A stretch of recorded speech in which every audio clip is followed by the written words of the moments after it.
সবাইকে ভয়ের গল্পে স্বাগত জানাচ্ছি। আমি আরজি শারমিন, আর আপনারা আছেন আমার অফিসিয়াল ইউটিউব চ্যানেলে।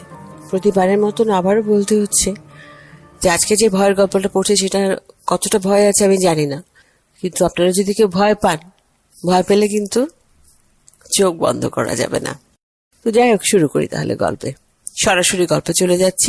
গল্পটির নাম জানাচ্ছি। গল্পটির নাম হচ্ছে বন্ধু। অচিন্ত কুমার সেনগুপ্ত এই গল্পটির লেখক। তার গল্প আজকে আপনাদের পড়ে শোনাবো। নিচে প্রায় সদর দরজার কাছেই ছোট্ট একটা ঘরে বিনোদ শোয় এবং একা শোয়। নিচটা একদম ফাঁকা, তবু কিছুতে বিনোদের ভয় নেই। সেদিন তাদের পাশের বাড়ির ছাদে যে একটা জলজ্যান্ত খুন হলো, এত হইচই, এত কান্নাকাটি, এবং তারই ঘরের পাশের গলি দিয়ে যে সে রক্তাক্ত মৃতদেহটা মোটরে করে হাসপাতালে নিয়ে গেল, এতেও বিনোদের ঘুম ভাঙেনি। মা তাকে জাগাতে এলে বলেছিল, পায়ের দিকে জানালাটা খুলে দাও, যা গরম আজ। মা বললেন, তুই উপরে চল, আমার কাছে শুবি। বিনোদ পাশ ফিরে বলল, কিসের তোমার ভয়? এত গোলমেলে সেই খুনেটা তোর ঘুপটি মেরে বসে থাকিনি। কখন দিব্যি সরে পড়েছে, সে আবার এখানে আসবি নাকি? মা অবুঝের মতো বললেন, না তুই চল ওপরে। তুই এই ঘরে একা একা থাকিস বলে রাত্রে আমার ঘুম হয় না। চেঁচালেও শুনতে পাবো না। চেঁচানি তোমাদের শুনতে দেবো না কি ভেবেছ? যদি ব্যাটা আসে, টুটি টিপে তার দম বন্ধ করে দেব না? তার দিদি বললেন, কিন্তু যাকে মেরেছে সে যদি জানালা দিয়ে এসে মুখ বাড়ায়? বিনোদ হেসে বললে, তার মুখটা ভালো করে দেখবার জন্যই তো পায়ের দিকে জানালাটা খুলে রাখতে বললাম। যদি মুখটা বাড়াই তবে নেহাত না হয় দুটো গল্প করা যাবে। কিছুতেই বিনোদের ভয় নেই। তার স্কুলের বন্ধুরা কত ষড়যন্ত্র করে তাকে ভয় দেখাবার চেষ্টা করে। রাত্রিবেলা জানালা দিয়ে হাত বাড়িয়ে মশারির দড়ি নাড়ে, ঢিল ছোড়ে, বিকট স্বরে হরিবল আওয়াজ দেয়, চাকরের হাতে পয়সা গুজে জানালা খুলিয়ে ও তক্তপোষের তলায় গিয়ে লুকোয়, গো গো করে, ঠুক ঠাক দুমদাম শব্দ করে। কিন্তু বিনোদের যেই ঘুম সেই ঘুম। শেষকালে আরশোলার উৎপাতে ওরাই বেরিয়ে আসতে পথ পায় না। গায়ে ছেলা দিয়ে জাগিয়ে বলে, কিছুতেই তোকে ভয় দেখাতে পারলুম না বিনু। বিনোদ হেসে বলে, দুবেলা যে নিয়মিত ডন বৈঠক করে, তার আবার ভয় কি? খেয়ে হজম করি আর গভীর করে ঘুমাই। শেষকালে অভয়কে বলতে হলো, একা একা বাড়ি ফিরে যেতে আমারই এখন ভয় হচ্ছে। বিছানা থেকে ঝট করে লাফিয়ে উঠে বিনোদ বলে, চল তোকে বাড়ি পর্যন্ত এগিয়ে দিয়ে আসি। রাত তখন প্রায় 12টা। রাস্তাঘাট নিঝুম। বিনোদ তার বিছানায় অসাড়ে ঘুমাচ্ছে। এমন সময় সদর দরজার কড়া নেড়ে উঠল। কে যেন গলা খাঁকড়ে ডাকলো, বিনু, বিনু। সাধারণত এত সহজে বিনোদের ঘুম ভাঙে না, কিন্তু সে অস্ফুট কণ্ঠের ডাক শুনে চট করে তার ঘুম ভেঙে গেল। এমন অনেক কালা আছে চেঁচিয়ে কথা বললে তার এক বর্ণও যারা শুনতে পায় না, কিন্তু চলন্ত ট্রেনের শব্দের মধ্যেও আস্তে তাদের একটু নিন্দে করলে তেড়ে উঠে বলে, কি বললে? ভাবো আমি শুনতে পাইনি? বিনোদেরও আজ সেই দশা। চুপি চুপি কেউ তাকে ভয় দেখাতে এসেছে বুঝি। কিন্তু সবসময় সে সাবধানী। জোরে ডাকলে সে তেমনি ঘুমায় বটে, কিন্তু আস্তে ডাকলে জেগে উঠতে জানে। পাছে লোকটা সাড়া পেয়ে পালায়। বিনোদ তাই কোনো কথা না বলে এক হাতে লকলকে বেত নিয়ে নিঃশব্দে সদর দরজা খুলে দিল। সিঁড়ির উপর দাঁড়িয়ে অভয় হাসছে। বিনোদ তো অবাক, বলে, তুই এই সময়, এত রাত্রে, কি দরকার? অভয় ভেতরে ঢুকে বললে, 9:30টার শোতে বায়োস্কোপে গিয়েছিলাম, এই ফিরছি। বাড়ি যাসনি? অভয় চাপা গলায় বললে, বাড়ি আর ফিরবো না। কেন, কি হলো? বাবা মা আমাকে তাড়িয়ে দিয়েছেন। বিনোদ বিস্মিত হয়ে বললে, তাড়িয়ে দিয়েছেন? কেন, কি অপরাধ? অপরাধ আবার কি? ও বাড়িতে আমার আর পোষাবে না।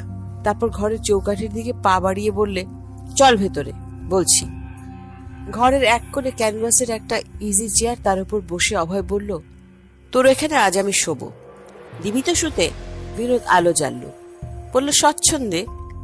আলোতে বিনোদ দেখল অভয় অত্যন্ত অদ্ভুত সেজেছে। গায়ে গরদের পাঞ্জাবির ওপর দামি শাল, পরনে নীল সিল্কের ধুতি, পায়ে জরির জুতো, হাতের কবজিতে সোনার রিস্ট ওয়াচ বাঁধা, সারা গায়ে এসেন্সের গন্ধ ফুর ফুর করছে, পরিপাটি করে টেরি বাগানো, ডান হাতের আঙুলে হীরের একটা আংটি। বিনোদ বললে, এত সেজেগুজি বেরিয়েছিস, চেহারা দেখে তো ত্যায্য পুত্র হয়েছিস বলে মনে হয় না। অভয় হেসে বলল, বাবা মা বাড়ি থেকে বার করে দিলেন বটে, কিন্তু যত কিছু আমার জিনিস ছিল সব সঙ্গে দিয়ে দিলেন। বললেন, এই নাও তোমার জিনিসপত্র, আর এই মুখ হয়েও না বাছাধন, যেখানে খুশি বেরিয়ে পড়ো।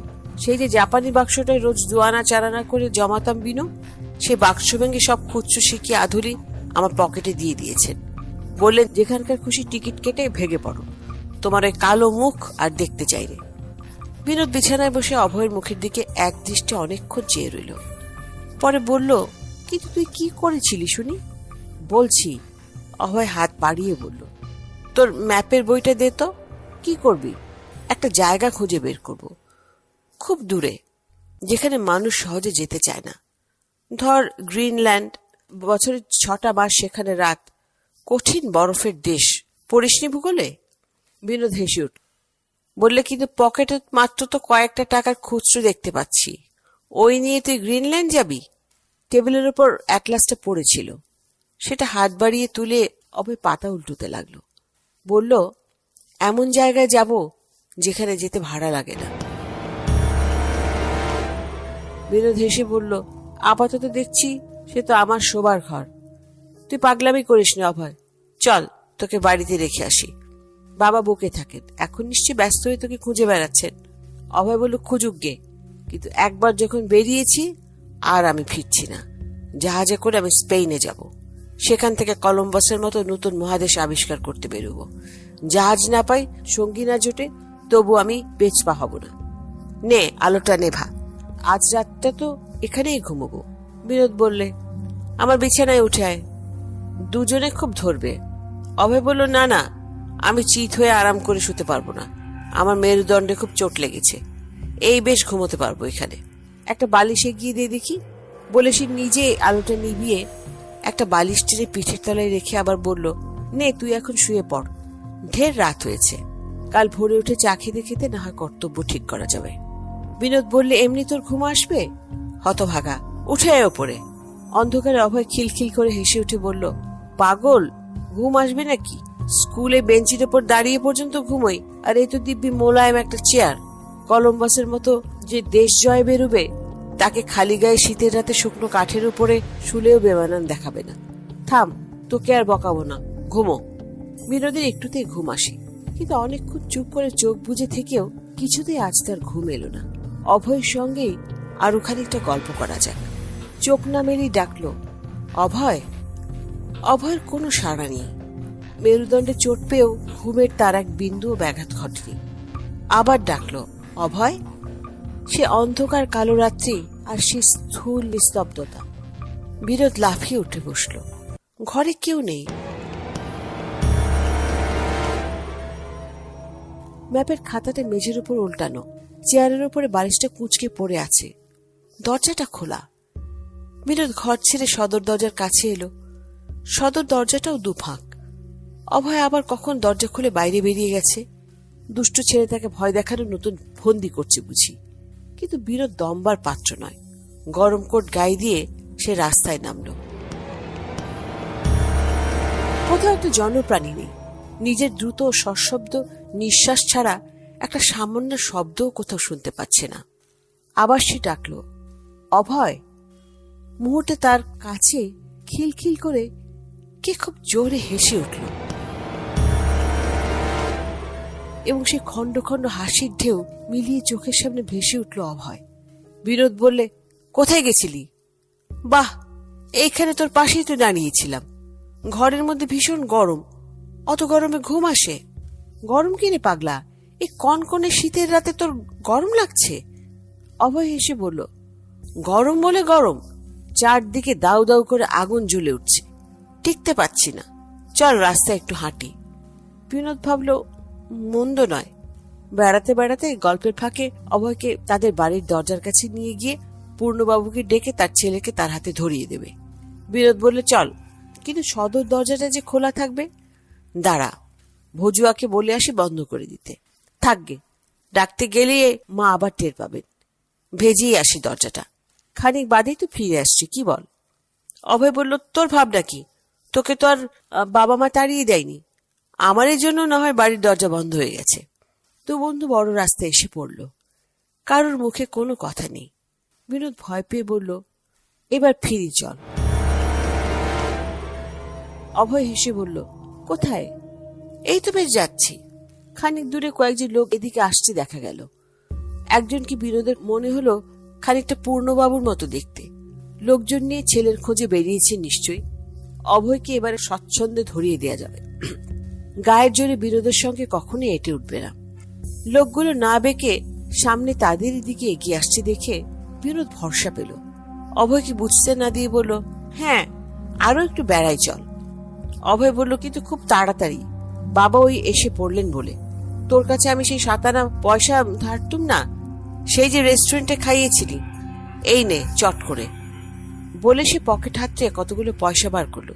বলল, গুনে নে শিগগির, বাবা, মেজদা, নকাকা, রামখুড়ো সব এসে পড়লেন বলে। দেরি নয়, শিগগিরই তুলে নে পয়সাগুলো। আহাম্মক বলে পয়সা ভরা হাত মেলে অভয় কাঁপতে লাগলো। এখনই সে যেন ঊর্ধ্বশ্বাসে ছুটে পালাবে। বিনোদ এর জন্য আগের থেকে প্রস্তুত ছিল। গায়ের জোরে তার সঙ্গে তাদের স্কুলের ছাত্র তো দূরের কথা, মাস্টার মশাইরাই পেরে ওঠেন না। সে তাড়াতাড়ি অভয়কে খুব শক্ত হাতে জাপটে ধরে বললে, কিন্তু কোথায় যাবি তুই? তোকে ধরিয়ে দেব না আমি? কিন্তু কোথায় অভয়? বিনোদ দুহাত দিয়ে নিজেরই বুকটা জোরে চেপে ধরে নিজের সঙ্গে অকারণে ধস্তাধস্তি করছে। অভয় কোথাও নেই। কখন টুপ করে সরে পড়েছে, নিশ্চয়ই পাশের গলি দিয়ে। এখন ছুটলে তাকে ধরা যায়। দেখতে দেখতে পূর্ণবাবু দলবল নিয়ে কাছে এসে পড়লেন। বিনোদ তখন ফুটপাতে দাঁড়িয়ে ঠকঠক করে কাঁপছে। পূর্ণবাবুকে দেখে তার বুকে বল এলো। সে এগিয়ে গিয়ে বলল, আপনারা অভয়কে খুঁজতে বেরিয়েছেন তো? পূর্ণবাবু তার দিকে ফ্যাল ফ্যাল করে তাকিয়ে রইলেন। বিনোদ বলল, সে এই গলি দিয়ে পালিয়েছে, আসুন আমার সঙ্গে। খুব জোরে ছুটলে এখনো তাকে ধরতে পারবেন। আমি তাকে জাপটে ধরে রাখতে পারলুম না, খুব জুজুৎসু প্যাচে গেছে।